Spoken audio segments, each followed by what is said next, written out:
Oh man, another day, another dollar. How's it going, everybody? My name is Infamous Isaac, and I'm here with part 3 of the Bleach review series, where I'm going to be talking about the Soul Society arc, part 2, aka the rescue, yeah, the rescue arc, since the last one was the sneak entry. Or, yeah, I think, yeah, I think that was the title of it. But whatever. So, I'm sick right now. I probably shouldn't be recording this. I don't think I'm in a state of mind to make rational decisions or to be literate and coherent, but I'm still gonna do it because I want to record this video. And if that impairs my decision making, that's why. Or that's why it may seem like that in the video. But anyways, so Bleach Soul Society arc rescue. Part 2. This is the second half of the Soul Society saga, where it goes from like episode 42 to 63, I think. And this is where everything starts going down. Because I think when we last left off, Ichigo and Kenpachi fought? Ichigo and Kenpachi or Ichigo and Renji? I don't remember. Let me take a real quick look. Because I know what happens after, because it's Renji in the hospital, but let me take a quick peek. Satsuki, what are you looking at? What are you looking at? What are you staring at? Right here, season 4. That's the fake one. Let me do season 2, I guess. All right. So you go here. Ah, okay. Okay. I completely forgot about that. Well, I'm not gonna cut that out, but whatever. So it actually wasn't when Kenpachi fought. It was after that where Ichigo went to go confront Byakuya on top of the bridge to the repentant cell. And then Ichigo went back with Yoruichi, and they started training for Bankai. And that's where that ended. So this is the second half of it. And after that, they were training. Renji was getting healed up, and all this stuff in the background's going on. Momo and Aizen and all that. Yeah, Hitsugaya, or I guess Toshiro, and Rangiku, Izuru, and Jin, I guess. What's this dude's name? All the captains or whatever. They're like, there's a lot of going on in the background. But I'm not gonna go over it too much. Basically, Ichigo's training for the Bankai. Uryu fought Mayuri, which is great. I'll talk about that more later on. And Orihime got was I guess rescued more like is taken away from that fight by one of the Soul Reapers that was just there at the moment. And then next thing you know, they meet Kenpachi after Uryu fought them, and Uryu gets taken up by Tosen. Then he gets put into jail along with Chad and Ganju, excuse me. You have Ichigo still training. You have Rukia getting ready to be executed. You have all of these things happening in the background. Kenpachi breaks them out of the cell. Momo breaks out of her cell. Izuru breaks out of his cell, and Renji is gone. He goes to train with Ichigo. Then he leaves. He goes to fight Byakuya. He gets beat up. Then Kenpachi goes to fight Tosen and Komamura, or Komamura. There you go. Toshiro goes to the 46th Central something, or the 46th site, I think, Central site. And then he finds out Aizen's still alive, and all that's going on. This is crazy. This is all spoilers. It's insane. And then Ichigo makes it out in time to stop the execution. It's Ukitake, Kyoraku, Unohana, I, I, Isame. I don't remember her name, but tall girl with gray hair. And then you have Soifone and her lieutenant. All these people here. Well, actually, not all these people. There's only 5 people there. But as he says, the point, you have Byakuya Kuchiki. He's there.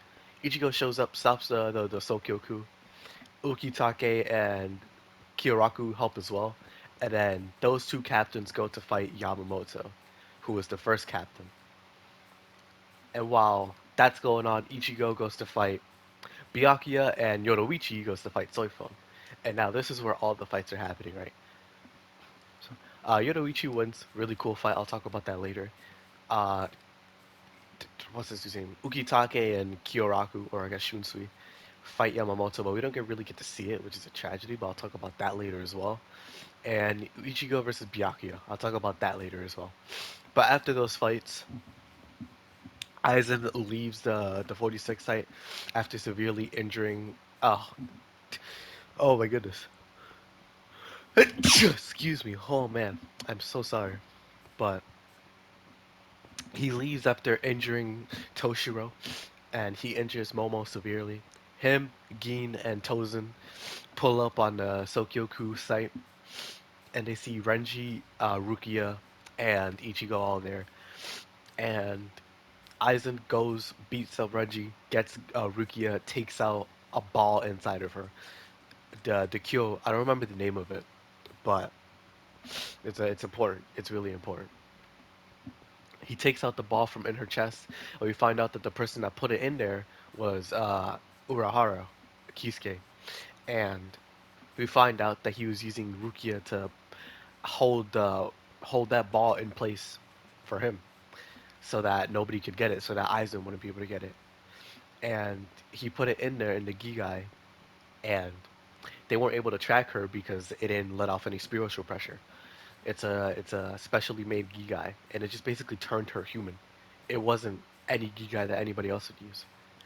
And so we're learning all this information. All the peepees show up, and the captains, the lieutenants, everybody that at least that can walk. Everybody that at least can walk, except for Mayuri because he doesn't care. But they're all there. They start fighting Aizen, but Aizen's like, nope, plot armor, and then he leaves. And so does Gin and Tosen. They all leave because of the Menos Grade opening up a portal for him. And then a couple of days of reprieve.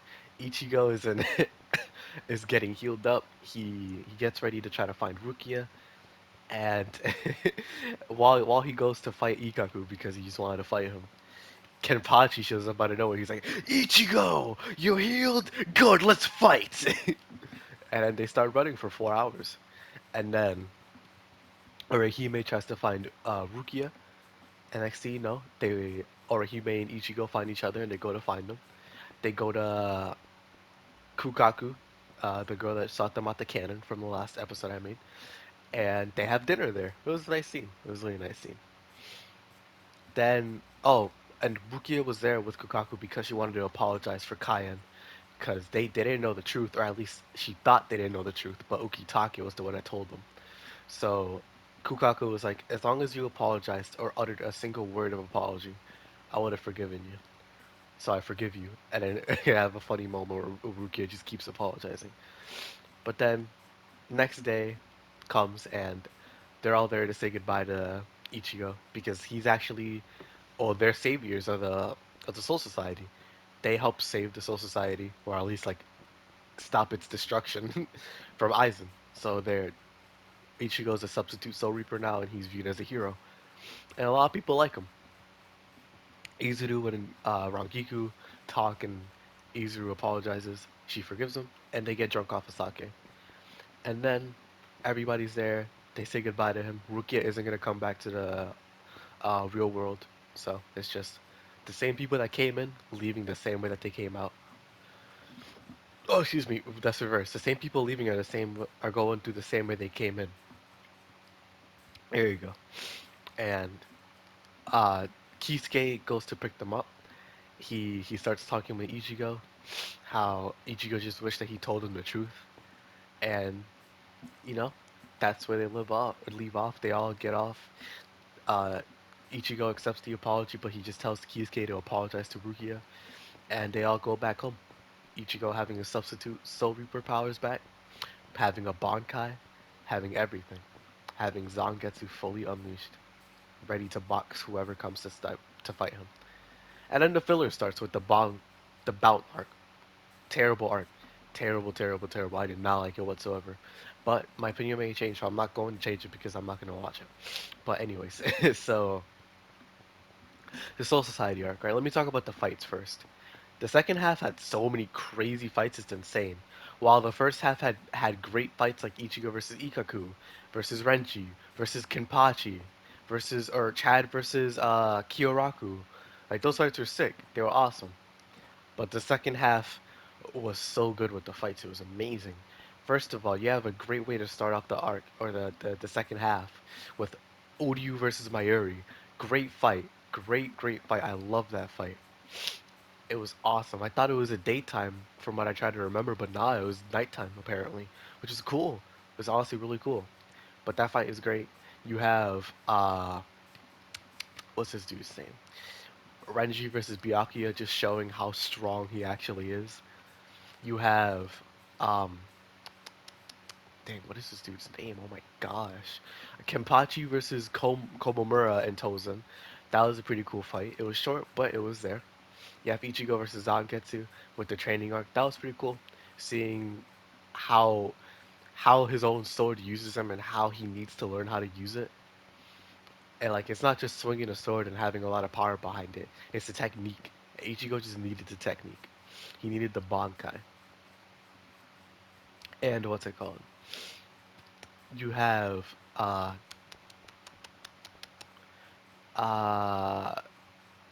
I don't remember this dude's name, but the guy that fought Ikaku versus Ikaku.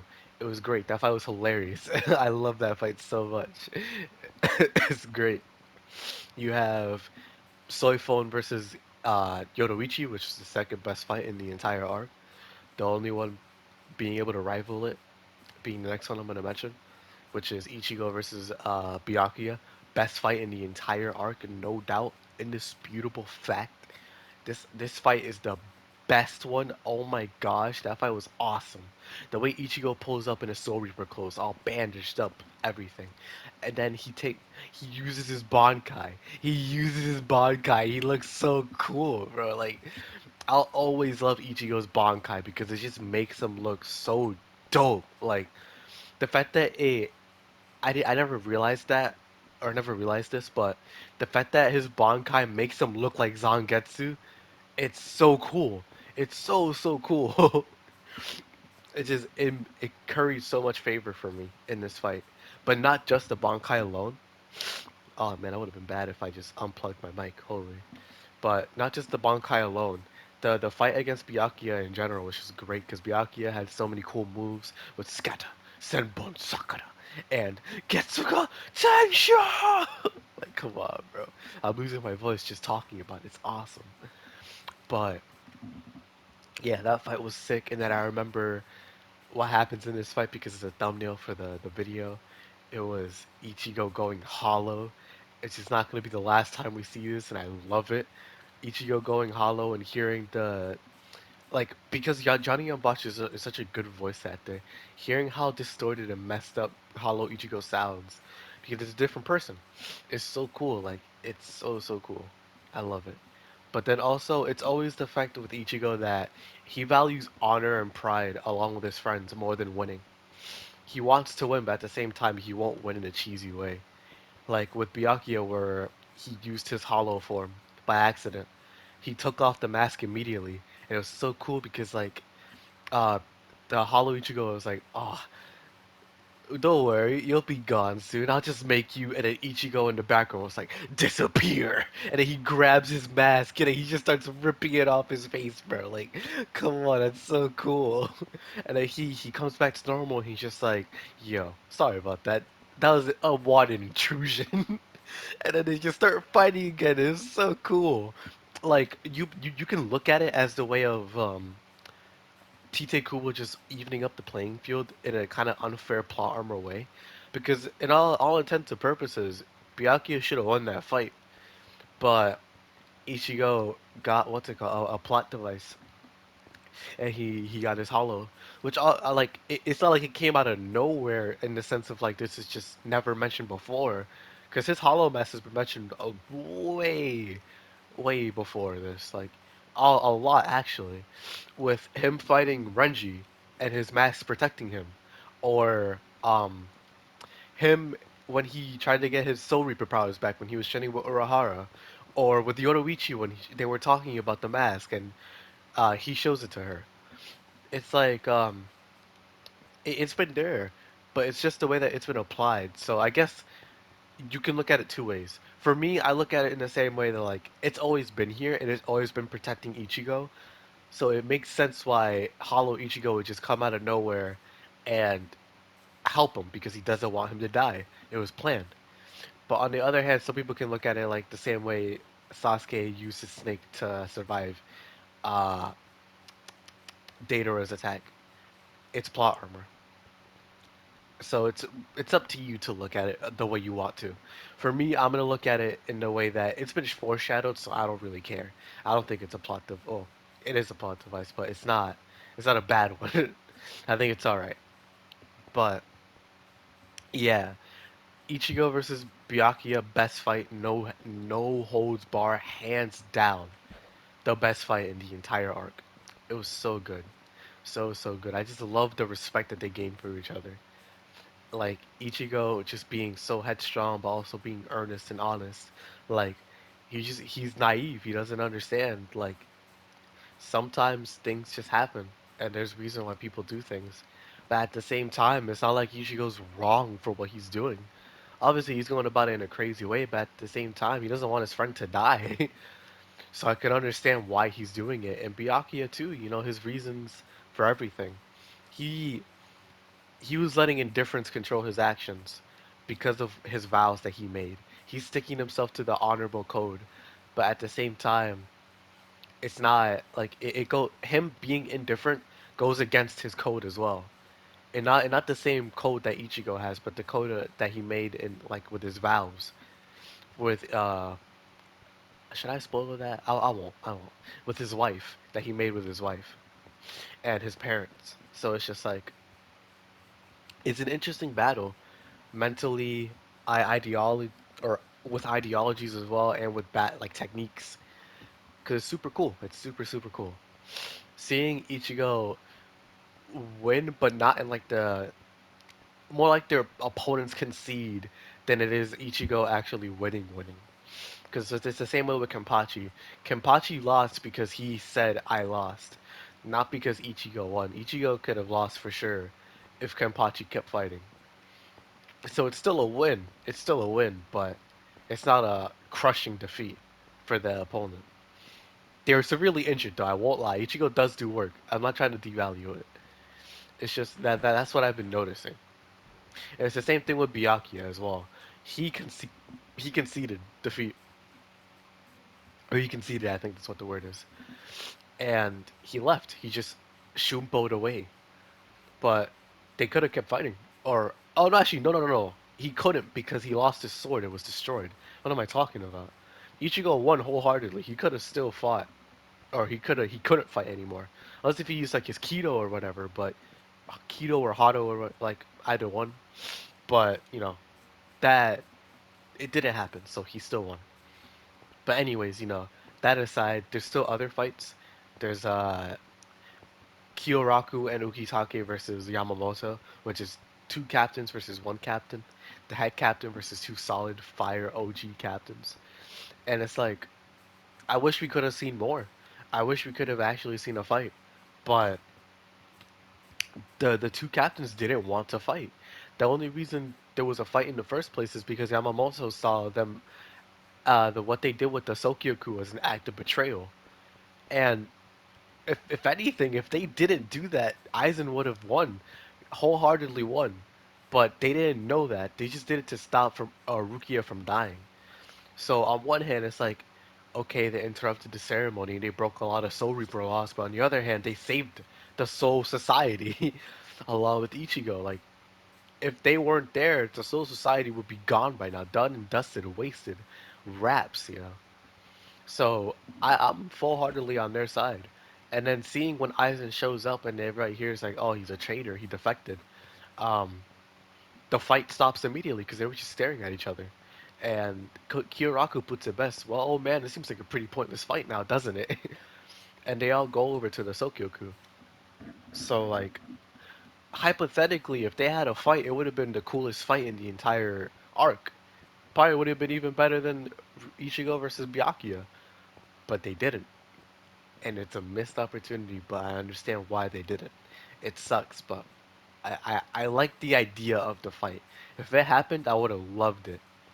But that's besides the point. I'm just theorizing. Or not theorizing, I'm just thinking about what could have been. But yeah, fights aside, you have the music again. As always, it's good. There's nothing else I can say about it. We haven't gotten to that one song I'm waiting for. But what's it called? Oh my goodness. The story, as usual, is good. Probably the best story so far in all the three arcs that I've covered. The worst one being the Soul Reaper or Substitute Soul Reaper arc. Oh my goodness, excuse me. I am so uh, I'm terrible. But yeah, the Substitute Soul Reaper arc being the worst in terms of story. Then the sneak entry into Soul Society arc being the second best, and this one being the best by far, bar none. This arc set up so much for the show. It's awesome. And then you have the characters too. Like, if I had to say an MVP, it would still be Ichigo. The only other person who, well, actually, hmm, it's hard to say, right? Because I usually give the MVP to good guys, but that's not always the case. Because I give it to Mael and Seven Deadly Sins at some point. So, okay. I'm gonna say Aizen is actually the MVP, but my personal favorite MVP is Ichigo because Aizen's like everything planned from the very start, even using Ichigo and Rukia, even using Renji, Izuru, Momo, Toshiro, everybody, using everybody to make his plan work, just to betray everybody in the end. Like, it was mastermind. It was actually crazy, and his power as well. He's cracked. He's actually cracked. Like, even though he shows up around the end of the arc, his influence can be felt throughout the entire thing. Every move that Ichigo and his friends took since they got to the Soul Society was calculated. Like, Aizen was manipulating that the entire time, and he used it to his advantage. So that alone is like, yo, that gives him the MVP. This man is so smart, and it worked beautifully. He really just used everybody. He used his subordinates to help him out, and whether they knew it or not, he used the people who were here to save Rukia, whether they knew it or not. He used all of his friends, quote unquote, whether they knew it or not. He used his Zanpakuto, and nobody knew the wiser. So he's crazy. He's actually crazy. I gotta give it to him. Honestly, I gotta give it to him. Aizen is the MVP of this arc. Sosuke Aizen, excuse me. It's crazy. It's actually crazy how his reveal was planned so far ahead. Like, it was awesome. It was so awesome. But oh man, oh, yeah. And Ichigo being my personal MVP is because of just how many, like, Ichigo ran through the gauntlet, yo. He ran through the gauntlet even before the arc started, or no, actually when the arc started. When he was training with Urahara, he almost died. He was trying to get his Soul Reaper powers back, and he was just training and training and training, fighting against the captain level Soul Reaper. And then he goes into the Soul Society. He fights Jidambo. Then he fights Ikaku. Then he fights Renji. Then he fights Kenpachi. Then he fights Byakuya one time. Then he fights him again. And then he fights Aizen. And he's still alive. Ichigo really went through the gauntlet and he lived. Whether he won or not, he lived. That's crazy. Like, Ichigo is so determined, so he's just saucy, honestly. Like, the fact that he lived through the entire gauntlet of people he was fighting, whether they were strong technically, or with their Zanpakuto, or with just power-wise, like Kenpachi, or if they were a fourth seed, or if they were a lieutenant, or if they were a captain, which he fought three of them. Like, it's insane. And then on top of that, he fought Zangetsu, and he was training under Yoruichi. Like, he almost died so many times just to unlock Bankai and Ishikai and everything, and coming out looking even crazier than ever before, bro. It's awesome. It's so awesome. But yeah, Ichigo for me is my personal favorite MVP. Like, if there was a fan MVP and then the real MVP, that's what it would be. But yeah, yeah. I think that's gonna be it for now, honestly. Next, we're gonna be going into the Iran Car saga. I can't wait to talk about that, cause man, that's like the rest of the show. Honestly, there's like two more sagas after this, and the show's done. So things are getting crazy. Don't let that like cut down Bleach for you though, because there's still like 200 more episodes of the show. So there's still a lot we have to get through. But yeah, hope you all enjoyed as always. If I had to give this a rating, I would give it an 8, wholehearted, strong 8. This arc was great, and overall, this saga, I give it an 8 as well. This whole saga was just great. I love it from start to finish. Like the start was a little slow, but once they get into the Soul Society, it was great. Oh my gosh, it was great. The fights with like Ichigo was the main attraction for me. He definitely was, which is leads me to a problem that I will talk about later on. But Ichigo at a certain point just blasts through his friend's paws. Like he just gets so strong and so strong so quickly that his friends just get left behind. Like as far as I remember, I think this is the last Orihime fight we will get, and I was back in the substitute Soul Reaper arc. I don't remember any other fight that she has the entire show. Uryu, I know he has more fights on my word. Chad, I don't remember. Actually, no, he does. He does.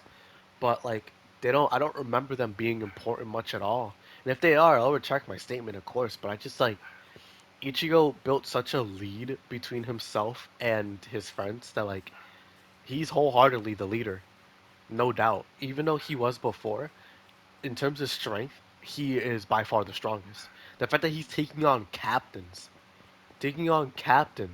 and he just got his Soul Reaper powers like a week ago is insane. He got Bankai in 3 days. Like it's it sucks that his friends had to be left behind and replaced by other people most of the time. So it's just a problem that's gonna come up later that I will talk about when it's prominent. But for right now, it's whatever. It's still early, so I don't care. But yeah, as always, thank you all for watching. Hope you enjoyed. Next time, again, gonna be the Roncar saga, so I can't wait. And yeah, as always, hope y'all stay safe, and I'll check y'all out. Peace.